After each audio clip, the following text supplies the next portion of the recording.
Crafting with Mike. So, let's turn around and pretend we didn't see that, and then do it again. So, I bet you've been wondering all day. Probably all week. Mike, I'm gonna let you know right now, I've been wondering all day. Actually, now that I think about it, I've been wondering all week. See, what are we gonna do here today? I bet you were thinking about this all week. So, we're not on the server right now. It looks like you're freaking flying right now, Mike. Yeah. Now, just what in the heck's going on here? So, this is a personal world of mine. I built it from zero. Okay.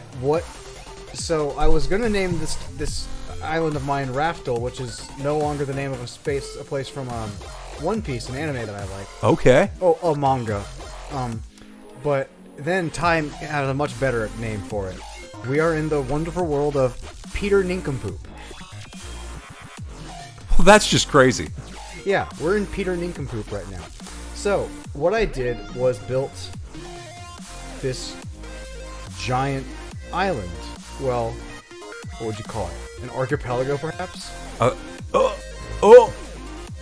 Tell me you named it Alexander Solzhenitsyn. Nope, Peter Nincompoop. Oh yeah, that's right. That's what you said.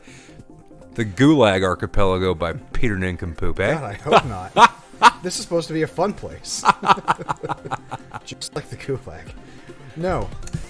So, you might be asking yourself, I'm sure, what else could you be asking yourself right now? How the hell did I manage to make islands this big? Yeah, how the heck did you manage to make islands this big? Did I sit there and do it block by block? I bet you did! No, I didn't! Holy crap. So, what I instead did was we're gonna do a quick tour of the island, and then we're gonna go over how I did it. Because this is unusual. So here's a full top view of the entire place in a few minutes. While we wait, hold on a second. I'm almost there. I didn't think it would take Gosh dang, this is taking forever. A good forever. Audible cat.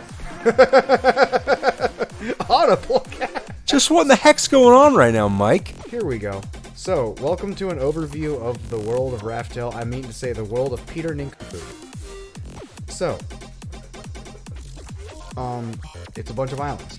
So what I was doing was, whenever Ty was here the last time that he was here, I was like in this creative stress block sad, and I was just sitting here trying to like wrap my mind around what am I trying to make? What's in my brain? I had this thought in my head, and it was just, you know, I don't know how you subjectively experience creativity, but to me, I don't. the idea sits there and it grinds and it grinds and it will not go away ever until I express it in a way that is, you know, meets whatever criteria I set for it. And I could not get my fantasy island correct. I couldn't get it. I tried floating, I tried big, I tried this, similar, and I was just like struggling between how can I make it so it feels like where I want it when I'm close, but it looks like how I want it when I'm far. And I couldn't for the life of me, for like hours, merge the two concepts. I couldn't get it. And finally, I did get it. And I'll show you how I did in a second. Let me guess. I'm no Hervé Villachez here, but you put a tattoo on this bad boy? Huh? That's basically not at all what happened. Okay. So, that was a commercial. So anyway, this is about the totality of it. You probably haven't noticed, you did, that the seafloor is a little beat up. It's a little beat up. It's got some coral. Looks like it's in rough shape, Mike. Yeah, it's pretty rough shit. And there's just some floating blocks going on and some sand. I basically just quit giving a shit about the seafloor and decided to let it be trash. Not Basically what the seafloor usually is. Yeah, well, and mine is too. So it's just like real life. So, here's the front of Peter Nincompoop. Right? Yeah, this is the front. That's the pier. So, we're going to stop this. Go here. What I did was I made a flat ocean. And then I went to fucking this world that I generated. Minecraft has an option called amplified. Technically it means something, but in plain English it means it makes everything really tall. Why does it do that? Because it can. And it's just there, and I'm glad that it's there. So I found this forest, which generates really tall. Put this world into world painter, flooded it. The water shouldn't be high. We're like, it's like twice as high as usual. Probably more. and found a shit ton of forest just like this. This goes on forever. And just kept finding parts of it that I liked. Use this, we're in a mod right now called Forge. No, yeah, Forge is the thing that supports World Edit. There we go. I'm using Forge to support World Edit, which gives me this little axe, which acts as a wand, which allows you to do things like copy-paste.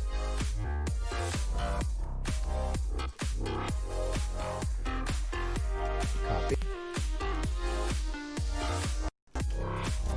Paste. So, I captured huge swaths of land that I liked, polished them up a little bit, and pasted them into. We'll just give it a second.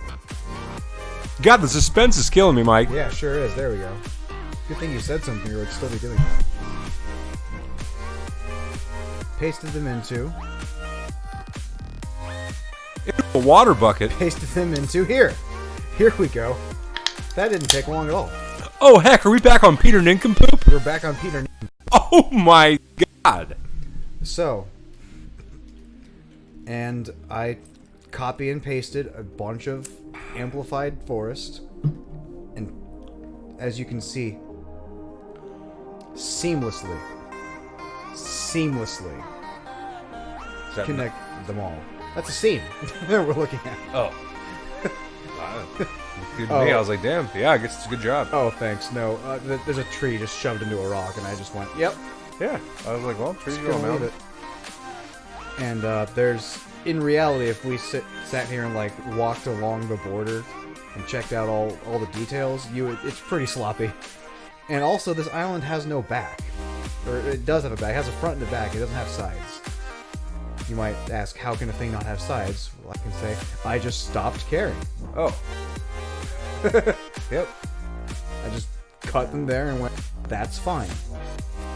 I won't go into the back. What I'm going to do when I'm done is set up a border. So it'll just force you to stop right here. You know, maybe somewhere else, but like wherever it looks good. It'll just stop you from going. You'll still be able to go out front and back because there's stuff there, but not the sides. I threw some islands here, realized they're okay, and I wanted a floating island. And I put it here at first, couldn't find a spot, didn't know where to put it, decided here was fine, and I sacrificed those islands because they were just okay. And now they're dark. Here's my floating island. I decided, I don't know if I pulled it off right, but I was going for a little slice of Canada in Brazil. Yeah. You know, spruce trees, a babbling brook, a little mountain with some snow on it, and that. What kind of trees are those? I guess they're all Brazil. What kind of trees are those? Yeah. Oak tree and birch tree. That's native to Brazil? Probably not. They're my favorite tree in the game. But I also like spruce, and I put them in Canada land. Well, they certainly did spruce the place up a bit, Mike. I'll tell you that right now. You can tell. So what we're gonna do today, that was pretty much. Oh yeah, and then I was like, this ocean is sure as blank. What can I put here? So I went and searched just generated a regular map under normal conditions and just found an island I liked, and slapped it here, and I decided to fill it with turtles. Indeed. Those are turtle eggs. They're fine. They'll become turtles eventually. Yeah, I think maybe they won't. Maybe creative mode has an effect. They've been like that for a while. Oh, turtle eggs. I thought you said turtle legs. No. I was like, they just generate from the legs up. Yeah. You know, just like in real life. No, I don't know. I was like, dang, Minecraft's on some weird shit. The turtles just grow. You're not a turtleologist? Turtologist? Tautology. Tautology. Yes, tautology indeed. So, the remainder of today... I haven't undergone the turtleage yet. The turtleage of Randy Turtleage. Under my turtleage, we find that turtles grow from eggs. Indeed. I can't remember his name. I know that I should, but your friend... our friend, but your friend. Kirk. What? It's called herpetology. Herpetology. That's an even better word. Hi, I'm a herpetologist. Yeah. The turtles. I tell you what, once one person starts to learn, it's infectious. Everybody's got to go. Everyone's got to go to herpetology.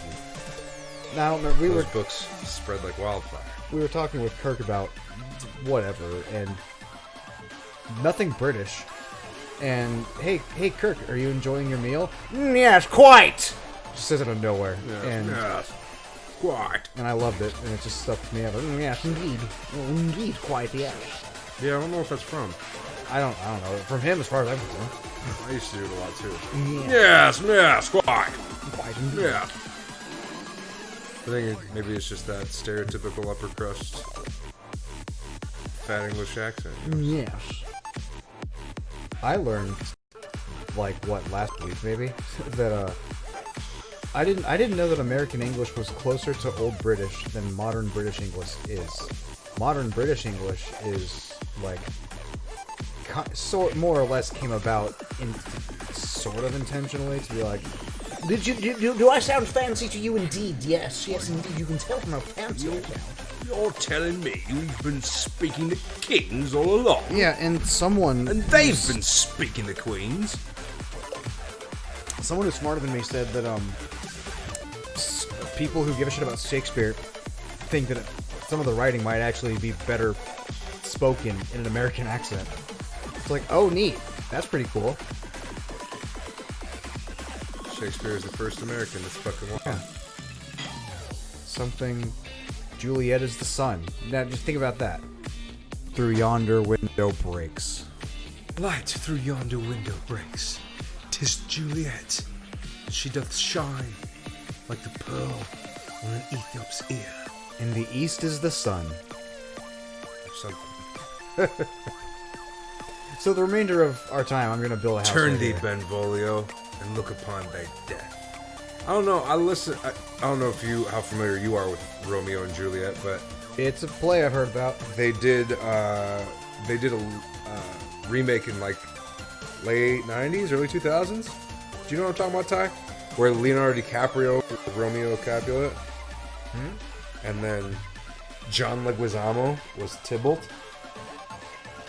And so they're like set in modern day Southern California, and like instead of swords, like they got guns. Okay. But across the barrel it says sword 9mm. Sword 9mm. Yeah. That's awesome. I So, didn't know like- that. How familiar are you with the story? I get the basics. So there's two families, both alike in two houses, both alike in. What's the first line in Romeo and Juliet, Ty? Die. So, two houses, they're both two very well-respected houses or families, right? If you imagine in the 1500s when you were from House Capulet, you were us, and when you were from House Montague, you were thus. Don't lose your place, real quick. We're in a new world it used to be called Mossflower Kingdom. That's from Redwall. I like the word, and I built a castle. This is some old thing. Then I corrupted the file accidentally and ruined a lot of it, and now it's called Old Flower Notdom.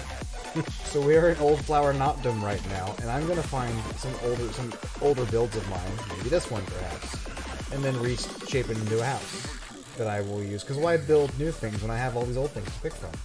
And this beautiful power of copy paste. How far can I push this? It's kind of like doing prep, really. Why do all the food prep right now when you can just do it once? Yeah. So, Anyway, go on about your intellectual nonsense. So two houses, both alike in something, I can't remember the fucking word. But they're these two rival houses or families in fair Verona, where we are seen.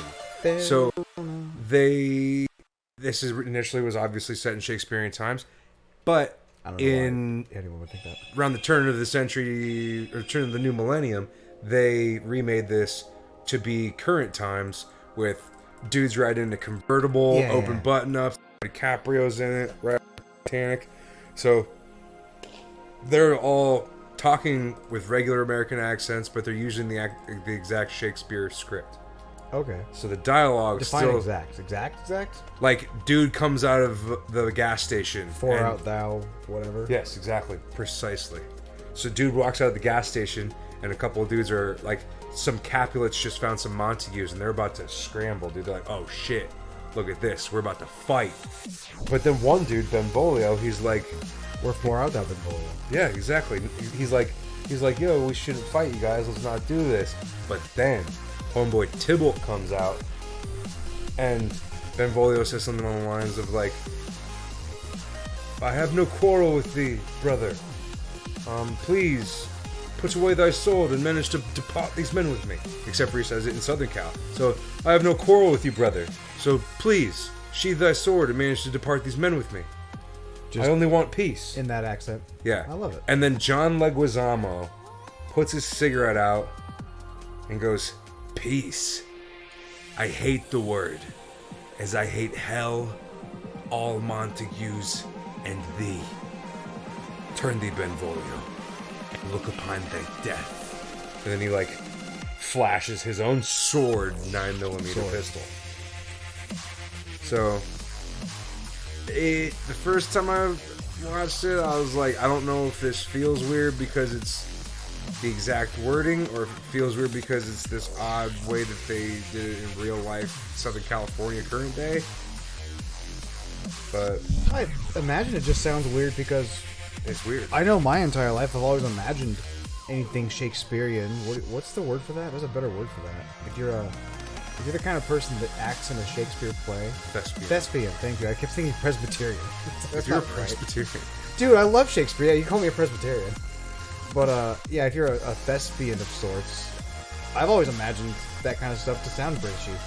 So it's like, to hear it, Right. to learn as an adult now, it's like, oh, it's not? It's supposed to sound American? Or so I've heard. So one could make... So smart people have made the argument. It's like, oh, that does sound weird.